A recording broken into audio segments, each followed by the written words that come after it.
Hello guys, welcome again to Earn Money at Home Worldwide. And right now, we will have another video presentation of Trading Tips 101.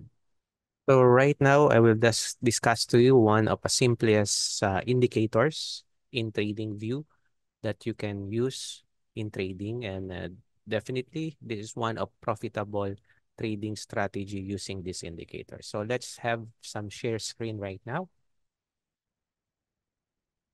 So guys, what will I discuss to you is one of my best indicators, especially for newbie. So, for example, you are just starting actually in trading and you want to do it in spot or even in derivatives, these indicators will help you a lot. So, first of all, I will discuss to you the arm swing indicator. So, this will be your trend indicator. So, masasabi niyan, sasabihin niyan kung tayo ba ngayon ay bullish or bearish. So once you have identified the trend, you can go for long and then you can go for short if it is on a bearish side. So how can you find it? So go to your indicators, okay, and look for swing arm. Okay, swing arm, ATR, trend indicator by BSN FND.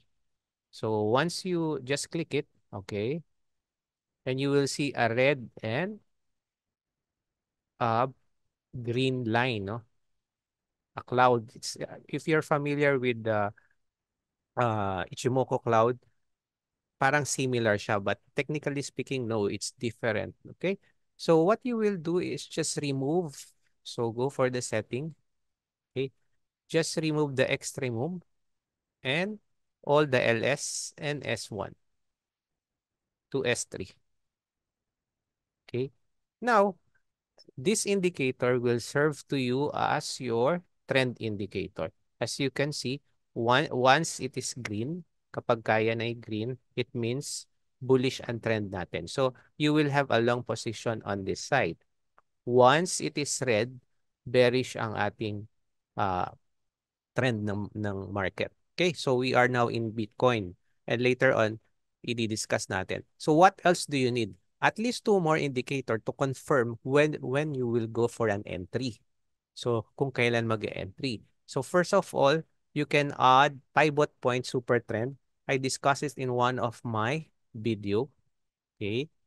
And the setting should be make sure that the ATR factor is 1.5, not 3. The default is 3. So you at least it should be 1.5. Okay, so 1.5. And then you have to remove the super trend, PP super trend. Okay, because this PP super trend line is similar with the blue with our black flag. Actually, mas nauuna siya. It's become earlier with this. Okay? So you just have to remove it because our support and resistance will be our black flag or the swing arm indicator. And lastly, just to have a confirmation kung bullish or bearish, one of my favorite right now is Order Block by Nephew Sam. Okay. Just add it. As you can see, order block will come. If it is bullish, bullish order block is blue and bearish order block is green. Sorry, red. Okay? Uh-huh. So so now our indicator is complete. So how do I gonna do my trade? Okay. Remember that our first indicator is the trend indicator. So as you can see, if there is a change of trend right now, this is the right time to prepare for an entry. I'm telling you, to prepare for an entry. It doesn't mean na mag-e-entry ka na. Okay. What do we need to do? First of all, kailangan magkaroon tayo ng change of trend. Okay. So if you're familiar sa market structure, sa basic natin ng market structure, I hope you understand first the basic of market structure. If you're familiar with our market structure, ito yung change ng trend natin. Okay? Nag-create ng lower low. But the good thing is with the help of the black flag indicator, mas nagiging malinis to. Mas nagiging madali para sa atin. So for example, this one, okay, as you can see, nag-create siya ng higher high dito, pero pagdating dito, wala na. Okay? Ang kinreate niya na is low. So nag-downtrend tayo. Pero the one will help you easily is the black flag or the swing arm. So nakita niyo, nag-red na yan. It means bearish na tayo. So, first, kailangan nagkaroon ng change or nagkaroon ng changes. Okay? So, we'll go to 4 hours. 4 hours ang normally continue trade. But, okay. So, we'll move on one of the example here. Okay. This is one of the best example. As you can see, we have a consolidation now here. Okay. So, dahil may consolidation na, possible magkaroon na tayo ng changes. So from red, makikita nyo dito, kuha tayo ng mas better example. Okay. Here. Okay. This one. Okay. From red, nagkaroon na tayo ng change of character. Okay. Nagkaroon tayo ng bullish trend na dito. But the good thing is, after lumitaw yung ating bullish trend, nagkaroon na ng buy position. Pagkatapos niyan, we have also the bullish order block ni Nephew Sam. Once kasi na nag-a-appear guys yung mga bullish order block ni Nephew Sam, I'll cut it here ha. Okay? Dito. Kung makikita nyo, once na lumilitaw yan, nagkakaroon tayo ng mga confirmation. Like this one. Lumitaw siya dito, tapos nag-change siya. So, masarap mag-sell na dito sa area na to. Kung makikita nyo. O, change tayo ng color, ng swing arm. So, yung support, naging resistance na. So, pwede ka dito mag-sell. Okay? Pwede tayong magkaroon ng sell dito sa area na yan. Okay? And then, nagkaroon tayo ng pivot point na sell dito sa area na to. So, 1, 2, 3, go. Pwede kang mag-sell. Okay? So dito, so kahit dito lahat ng tama niya dito pagka nakakita ka, especially in the lower time frame, pwede ka mag-entry rin guys sa lower time frame. Bawa, punta ka na lang ng 15 minutes after this.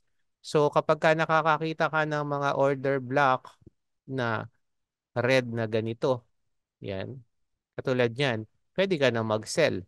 Alam mo, ang trend sa higher time frame is always sell position. So, sell ka lang dyan sa lower time frame. So, sell, kita mo kung gaano siya kalaki.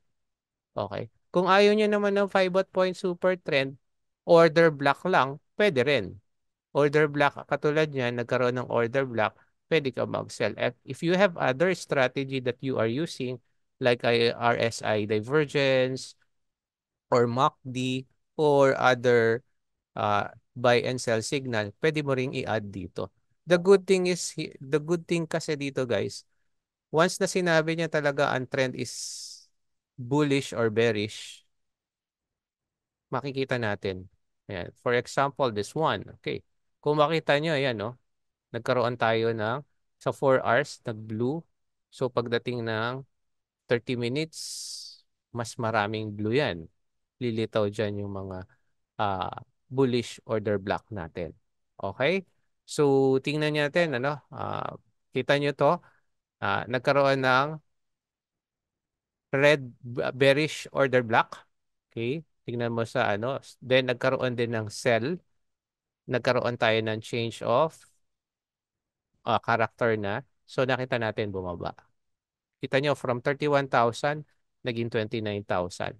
So, kailangan ng at least tatlong combination o yung dalawa.